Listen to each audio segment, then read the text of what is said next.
단기 얘는요. 단기 완성이 됐고 공선은요. 0.5 되겠습니까? 왜냐면 재료비는 공정 초기에 다 투입하는 거니까 이렇게 될 것이고 기말은 1하고 뭡니까? 0.6 이렇게 되겠네요. 가공원가의 완성방은 뒤에 것만 우리가 구하면 되겠네. 재료비하고 가공비 이렇게 보면 되겠습니다. 뒤에 것만 하면 그렇네요. 여기 항상 하는 실수인데 제가 하네요. 항상 안 나타나면 요거가 에러가 있다고 생각하시면 됩니다. 70개 이렇게 되고 420개 이거 50% 하면 160 165개 63 18에 78 이거 왜 이렇게 복잡하지? 하여튼 이렇게 해서 나타난 금액이 있으면 이 금액은 733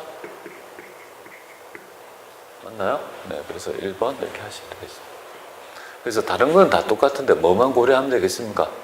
공선만 고려한다 이렇게 보면 돼요. 공선을 집어넣으면 어렵게 생각하지 말고 이 공선도 지금 50%까지는 작업을 진행했잖아요. 그 투입한 원가의 가공도를 가중치를 1로 맞춰야 될 거 아니에요. 그죠? 1로 맞춰야 된다. 이렇게 하시면 돼요. 이렇게 뽑아내시면 될 것 같습니다. 자, 이렇게 해서 우리 완성품 하산량에 대한 얘기도 해봤습니다. 그냥 공선만 조금 더 들어간다 뿐이고 그래 어려운 논점은 아닌 것 같아요. 자, 그 다음에 10번 한번 보겠습니다. 이거는 뭐 약간 계산 문제 엄청 많네요. 다 계산 문제네. 약간 그러나 그렇게 어려운 계산 문제는 아닌 것 같습니다. 자, 지금 보면 우리 중앙은 개별원가, 제조간접비는 직접 노후비에 120%, 이게 바로 이제 배부 기준이 되네요. 근데 지금 두 개가 있네요. 샵 201하고 301 이렇게 두 가지의 작업이 있네요. 샵 301 이렇게 되고 여기 직접 재료비하고 직접 노후비, 제조간접비 이건 이제 다 총제조원가.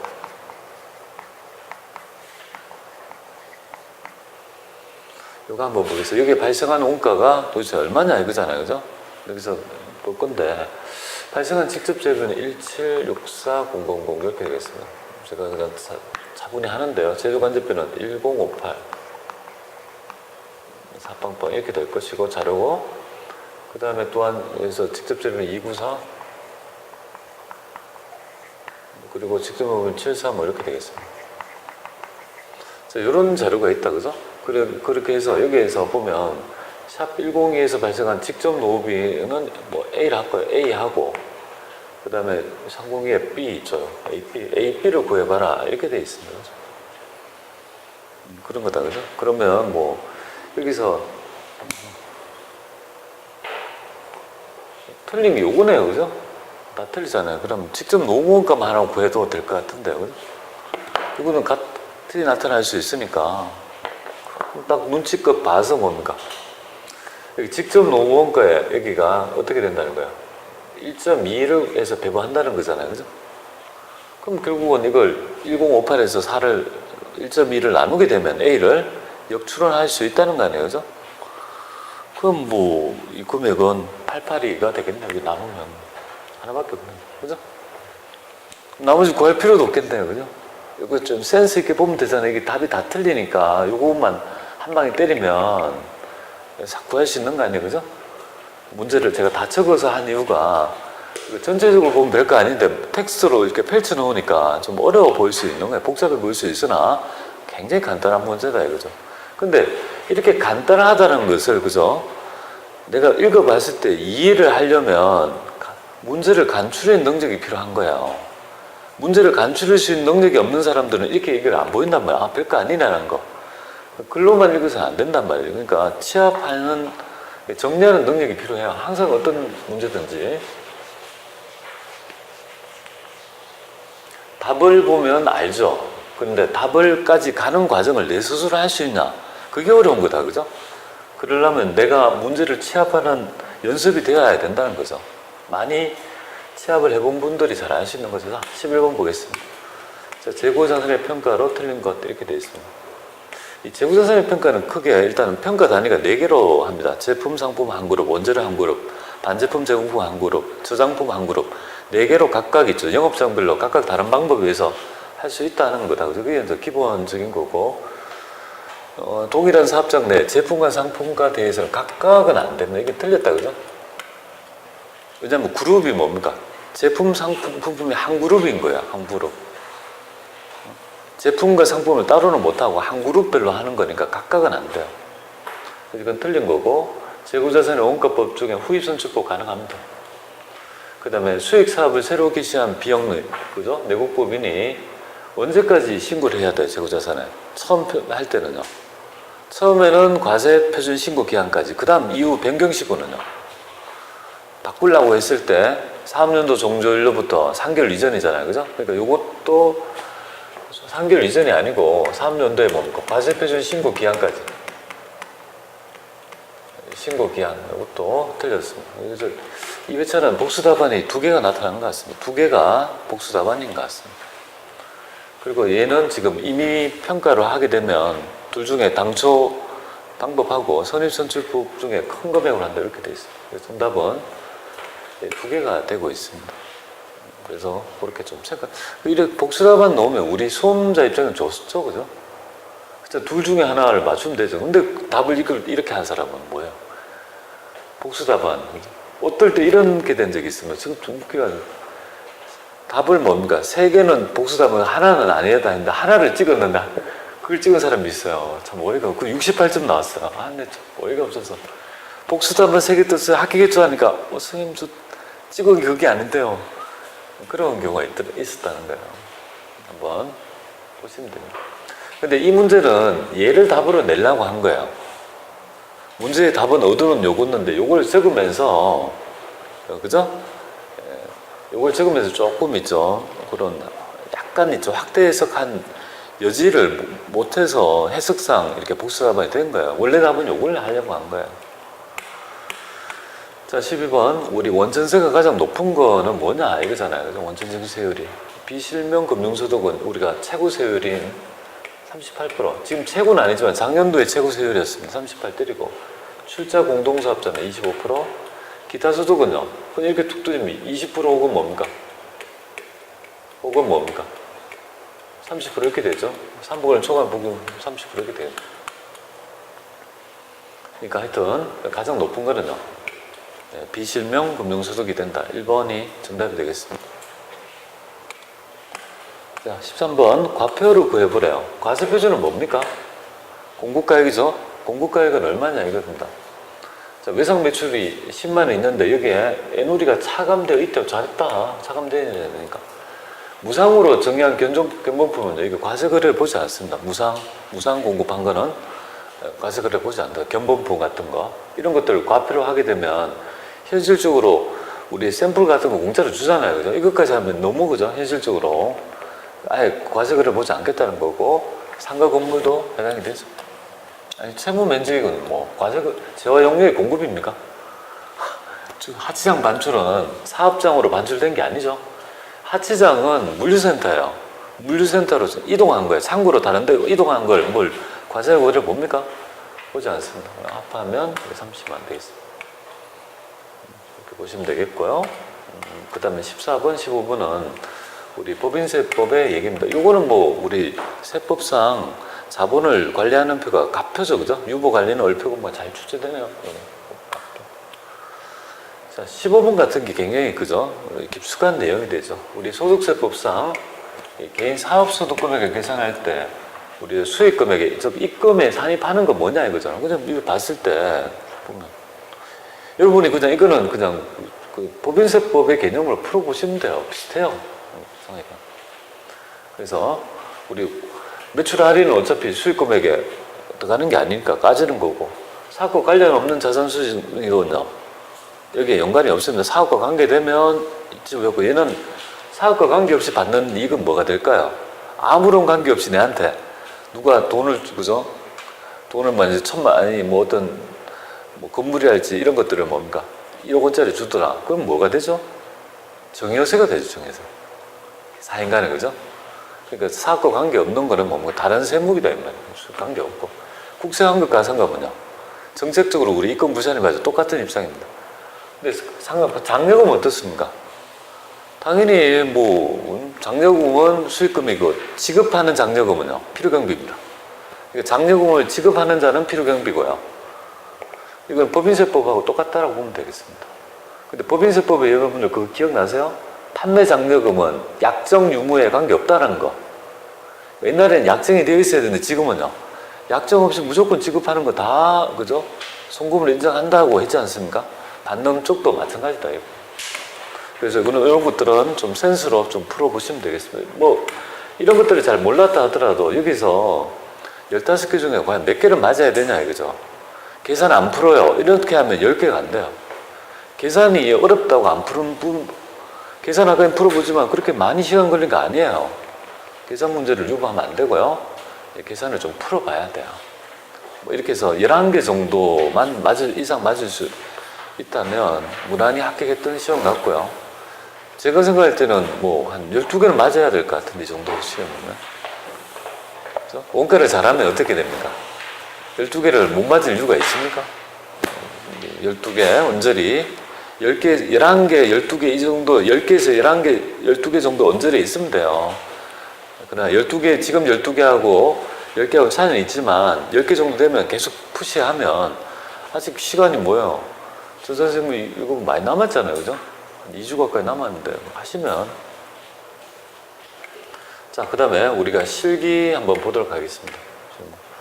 실무할 때 우리가 이제 선택을 해야 돼요. 어떤 선택을 해야 되냐면 이 이론 문제부터 먼저 재무부터 할 거냐, 그 다음에 법인부터 할 거냐, 세무 둘 중에 선택을 해야 되죠. 그래서 딱 처음에 이제 받아봤을 때 느낌을 봐야 돼요. 내가 예상하고 있었던 법인세의 문제가 나타나는지 문제를 딱 받는 순간 뭐부터 확인하냐면요. 이론 문제 훑어보고 이거부터 훑어봐야 돼요. 왜 양이 많아? 양이 많은 건 절대 뭐 이런 거는요. 별거 없습니다. 그죠? 뭐 종이만 많다 뿐이지 별거 아니잖아요. 그죠? 이걸 봐야 돼요. 딱 보고 내가 머릿속에 작전을 펼쳐야 됩니다. 과연 내가 이 중에서 어떤 걸 풀어낼 거냐 이거죠. 그리고 세금 과목은 쉽고요. 인정이 잘 어렵잖아요. 이렇게 딱 보니까 만만해 보이잖아요. 그죠? 근데 분명히 어려운 게 하나 있을 거라고요. 근데 이 회사의 문제에서는 요게 조금 어렵고요. 약간 어렵고 여기에서 약간 그러니까 인정이자 약간 뭡니까? 이자를 계산할 때 약간 있죠. 좀 독특한 개념을 하나 있어요. 그걸 좀 유념해서 하시면 될 것 같습니다. 그래서 이게 만만하면 얘부터 풀고 이렇게 해야 돼요. 그 다음에 쭉 빠르게 스캐닝을 하는 거예요. 이거 과연 내가 풀 수 있냐? 이런 거 평소에 연습이 안 돼 있으면요. 힘들겠죠, 그죠? 연습을 해야 돼요, 딱. 그죠? 되어 있어야 돼요. 하라는 대로 하고요. 자, 그러면 쭉 훑어보는 거예요. 뭐 이렇게 쭉 봐서. 그리고 이제 가장 첫 번째는 이 회계처리를 보는 거예요. 회계처리를 딱 봤을 때 얘랑 뭡니까? 쭉 읽으면서 내가 풀 수 있는지 4개 중에서 일단 3개를 완벽하게 풀 수 있어야 돼요. 그래서 4개를 풀 수 있다는 느낌 들면요. 이 시험은 쉽다라고 보면 되겠습니다. 원래 어려운 시험은 항상 문제 1번에서 사람을 기를 죽여요. 2문제 어렵게 내요. 2문제 쉽고. 그죠? 헉 하거든요. 그런 점을 좀 잘 이해하면서 풀 때 순서를 좀 말씀드릴게요. 재무부터 풀면 이렇게 됩니다. 재무부터 풀면 문제 1번하고 1번을 풀고요. 문제 4번 이렇게 3번 이렇게 풉니다. 여기 이렇게 1번이 전표고요. 2번이 결산이 되겠습니다. 이렇게 풀어요. 이렇게 해서 20점을 100점을 끝내놓는 거예요. 문제 2번하고 문제 4번 이거는 뭐 서로 푸는 순서는 여러분 선택하면 되고요. VT가 되고 원천이 되겠습니다. 원천상. 근데 제가 생각할 때는요. 1번하고 여기에 VT에서 메인 매출 전표를 입력하라는 문제가 전혀 없기 때문에 그냥 이렇게 해도 돼요. 이렇게 바로 여기에서 메인 매출 전표를 추가로 하는 일이 없습니다. 그런 문제 안 됩니다. 그러니까 1번하고 3번 해서 가볍게 뭡니까? 일단 재무회계에서 끝내는 거 20점을 딱 메이드 하는 거예요. 얘가 시간적으로 많이 걸리거든요. 그래서 보고 봐야 돼요. 그러니까 뭐 어떤 나는 무조건 뭐 3번을 찍어야 할 거야. 그렇게 하지 말고 보고 판단해야 되는데 2번을 보는 순간 얘는 뭐 부동산 임대 공급가액 명세표잖아요. 그죠? 그죠? 명세표도 뭐 많아 보이지만 우리가 필요한 거는요. 여기 있는 정보 있잖아요. 그죠? 그 보증금하고 월세 얼마 주는지, 그죠? 월 차이면 매달 1회 80만 원씩 주고 뭡니까? 이 날짜만 좀 보면 될 거 아니에요. 그죠? 별로 어렵지 않고요. 그 다음에 요거, 공통매수 안분계산. 이 문제가, 그냥 재활용이네요. 그죠? 이렇게 딱 내잖아요. 그 잘 안 내는 걸 많이 내죠. 근데 평소에 연습하고 있어야 된다고요. 이걸 딱 보는 순간 이걸 내가 평소에 많이 연습했다면 그냥 이거부터 풀어도 돼요. 근데 이걸 내가 잘 연습 안 했으면 논점이 어려워지는 거죠. 뭐 어려운 건 아니다, 그죠? 요 면세비율 하고 요거 두 개 구해서 정산하면 되는 거 아니에요, 그죠? 면세비율, 그죠? 요거 몇 프로 딱 해서 정산하면 될 것 같습니다. 자, 그래서 문제 2번에 매입매출 지역표에 입력하여 반영하라고 돼 있는데 어떤 거야? 임대차 계약서 이쪽에 매입매출 지역표 입력 간주임대료에 대해서, 그죠? 간주임대료에 대해서 하나. 그러면 혹시 결산에도 영향이 간주임대료는 결산에 영향이 없습니다. 저는 별로 상관이 없고요. 지금 현재 결산 문제가 보면 결산 문제가 보면 전부 다 이거 전혀 별개의 문제거든요, 그죠? 그 다음에 이제 간주임대료하고 채권하고 지금 관계도 없잖아요, 그죠? 그러니까 이거하고 영향을 미치지 않는다 이렇게 보면 됩니다. 그런 회계 처리가 뭐 만약에 우리 부가가치세에 파생되는 회계 처리 일반적으로 있잖아요, 그죠? 원재료 차감한다 뭐 이런 거 있죠. 그 문제가 여기하고 연동되는 경우는 거진 없습니다. 그래서 이거 보시면 1번하고 3번 해도 무난히 할 수 있다고 보는 거고요. 결국은 영향을 미치는 것은 얘 때문이잖아요. 4번에 좀 품어가지고 자동결산에 채권에 관계된 것 때문에 나중에 하는 거지 그거 관계없다라면요. 이거 전부 다 단일 주제 아닙니까? 그죠? 다 일반 전표에 입력할 사항이니까 얘는 뭐 언제 처음부터 해도 되는 거 아니에요. 그죠? 꼭. 그러니까 1번하고 3번 하셔가지고 하면 좀 편하지 않을까 이렇게 봐요. 왜냐하면 1번하고 2번을 풀면요. 진이 빠져요. 정말이에요. 1번하고 2번 하면 진이 빠져요. 같은, 그보다는 훨씬 뭡니까? 1번하고 3번 풀어서 20점 메이드 하고 그냥 마음의 안정이 있어요. 그래서 요거 부터 할 거냐. 그러니까 요거는 순서를, 자기가 잘하는 걸로 순서를 정해야 돼요. 요렇게 해서 전체적인 틀에서 운영을 하시고, 그 다음에 뭡니까? 법인을 들어가시면 돼요. 법인세 들어가서, 법인세도 1번부터 푸는 게 아니고요. 보고 쭉 스캐닝해 봐서 대손충이라 할지 복잡한 거 있잖아요. 내가 봐서 뭔가 논점이 안 떠오르고 어려운 거 있죠. 이건 난 후순위로 세부가 공부할 때 편한 거 있죠. 그런 거 위주로 먼저 하시면 좋을 것 같습니다. 아시겠죠? 그렇게 해서 쭉 배열을 하시면 좋을 것 같고, TAT 시험하고 차이점이 있다라면 법인세, 과세표준 및 세액조정계산서나 이런 것들을 보통 이렇게 불러오게끔 하잖아요. TAT 시험은. 얘는요, 그렇지 않아요. 보통 그래서 가정을 줘요. 가정 당기순이익은 얼마다 이런 식으로 줘가지고 금액을 맞추게 되기 때문에 전혀 앞에 거하고 관계없이 하셔도 무방한 게 일반적인 패턴이라고 보시면 됩니다. 그래서 이런 것들을 전체적인 그림을 좀 볼 수 있어야 되겠죠. 자, 그러면 여기에 1번 딱 봤을 때 우리가 풀 수 있는지 봐야 되는데, 이런 것들은 이제 기본적인 거잖아요. 그죠? 근데 요거 할 때, 요거 할 때, 우리 5개의 그죠? 중요한 사항이 있잖아요. 그죠? 요거 할 때. 첫 번째가 바로 뭐냐면, 우리가 경비 구분 합니다. 경비를 구분하는 거. 제조원가하고 500번대하고 뭡니까? 800번대하고 900번대 구분해야 되죠. 그죠? 이 세 가지. 세 가지를 구분할 수 있어야 되죠. 공장 생산 제조란 말이 있으면요. 제조원가, 본사 영업 관리란 말이 있으면요. 800번대. 그 다음에 영업, 우리 유독 좀 챙겨서 영업의 수익과 비용으로 처리해야 될 항목. 특히 영업의 비용 중에 단기 매매 정권에 뭡니까? 매입 수수료 같은 그런 것들은 좀 챙겨봐야 되죠. 이런 것도 900번대로 해야 될 걸 먼저 챙깁니다. 그리고 178번하고 181번. 이건 매도 가능 정권하고 뭡니까?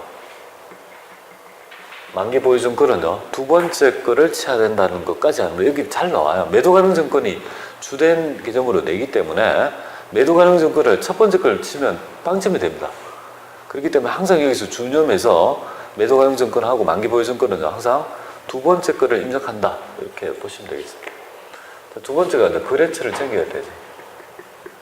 근데 거래처 중에서 이중 거래처를 좀 챙겨야 될 것 같아요. 물론 얘는 예금에 대해서는 내진 않지만요. 보면 이렇게 돼 있잖아요. 보통 예금 계좌로 수수해야 이렇게 돼 있죠. TAT는 반드시 뭐 국민은행이다 이런 게 단서가 주지만 얘는 보통 예금으로 했다. 뭐 어느 예금 은행이 이제 안 나타나죠. 그러니까 거래처를 안 단다는 거예요. 그죠? 이런 것들은 뭡니까? 거래처를 달아야 되죠. 그죠? 부가치세에 되는 거니까.